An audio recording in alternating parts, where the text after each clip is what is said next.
आज हम एक्सरसाइज 6.2 के एग्जाम्पल स्टार्ट करेंगे। देखो जैसे एग्जाम्पल नंबर 1 में क्या है, क्राइटेरिया सारा वही है जो मैंने आपको 6.1 में करवाया था, सेम क्राइटेरिया से है। अब देखो, show that the curve has a single cusp of the first species at the origin.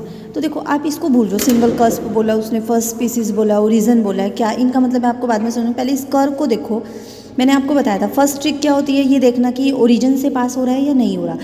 सबसे पहले ओरिजिन से पास हो रहे हैं या नहीं इसको चेक करेंगे। एक्स और वाई दोनों को जीरो पुट करो। जैसे ही आप एक्स और वाई को जीरो पुट करोगे ये पूरी टर्म्स जीरो हो जाएगी, दैट मीन्स ओरिजिन से पास हो रहा है। तो हमें ये पता चल गया curve passes through the origin.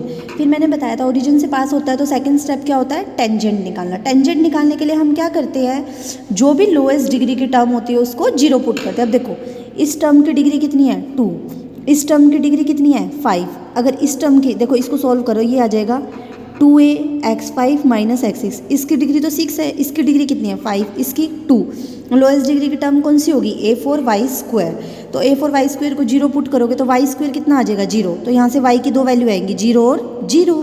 तो अब ध्यान से देखो, इसकी दो वैल्यू आई है 0 और 0, दैट मीन्स दोनों रूट ए रियल है, 0 रियल है ना, और कोइंसिडेंट है। कोइंसिडेंट मतलब सेम है दोनों, तो इसका मतलब तो क्या होता है, क्या बनेगा, ये कस्प बनेगा। बस हमें पता चल गया ये क्या बन रहा है, cusp. Tangent is the x axis cuspidal tangent. तो मतलब हमारे पास y 0 कहाँ होता है, एक्स एक्सिस पे, तो टेंजेंट आ गया कस्पाइडल टेंजेंट, कस्प बन गया।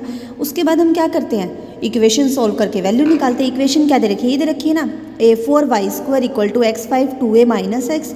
तो क्या करो, दोनों तरफ अंडर रूट कर दो। देखो a4 का अंडर रूट करेंगे तो a² हो जाएगा, y² का अंडर रूट करेंगे तो y हो जाएगा। x5 का अंडर रूट करेंगे, अंडर रूट का मतलब 1/2 होता है, तो एक पावर 5 है, एक 1/2 तो 5/2 हो जाएगा।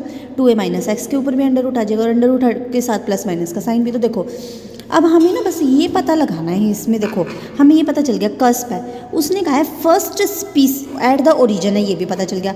फर्स्ट स्पीसीज का मतलब पता है क्या होगा, फर्स्ट स्पीसीज का मतलब ये होगा, हम ये देखेंगे इसके लिए वैल्यूज़ कितनी निकलेगी। देखो ध्यान से कितनी, देखो कस्प रियल होता है ना, तो रियल वैल्यू 1 एक केस में निकल रही है, 2 में निकल रही है, 3 मतलब देखो अगर एक वैल्यू के लिए x की कोई ऐसी एक वैल्यू मिले जिसके लिए पूरा टर्म रियल बनेगी तो होगा फर्स्ट स्पीसीज। x की ऐसी 2 वैल्यू मिले जिसके लिए रियल रहेगा तो होगा ये डबल स्पीसीज। ये है फर्स्ट स्पीसीज और डबल स्पीसीज का मतलब। तो देखो अब अगर मैं x को यहाँ पे 2a रखूँ, देखो 2a से छोटा रखूँगी, अगर मान लो 2a से छोटा a होगा ना, a रखूँगी तो भी ये प्लस पॉजिटिव रहेगा, तो ये रियल। अगर मान लो मैं x को 3a रख दूँ तो देखो 2a - 3a कितना हो जाएगा, माइनस का a, और माइनस का under root, minus under root में आते ही ये क्या बन जाएगा, इमेजिनरी। तो मतलब इसको रियल रहने के लिए हम 2a तक की वैल्यू दे सकते हैं, दैट मीन्स x की वैल्यू 0 से 2a के बीच में रहेगी ना, तो ये पूरा हमारे पास क्या रहेगा, रियल रहेगा।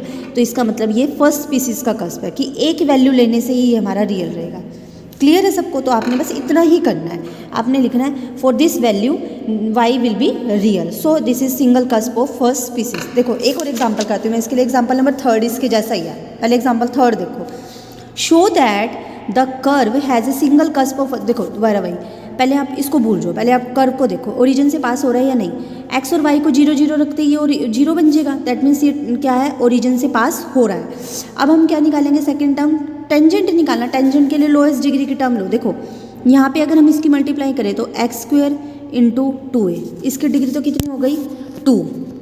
उसके बाद करो माइनस x² की मल्टीप्लाई y से करो, x² y, इसकी डिग्री तो कितनी होगी 3। क्यों, 2 डिग्री x की 1 डिग्री y की, तो 3 डिग्री का बन गया। y³ भी है 3 डिग्री का, तो सबसे छोटी डिग्री x² की हुई ना, तो x² को 0 रखोगे तो यहाँ से x की 2 वैल्यू आ जाएगी 0, 0। दैट मीन्स दोनों वैल्यू रियल है और सेम है, तो ये क्या बनेगा, कस्प बनेगा।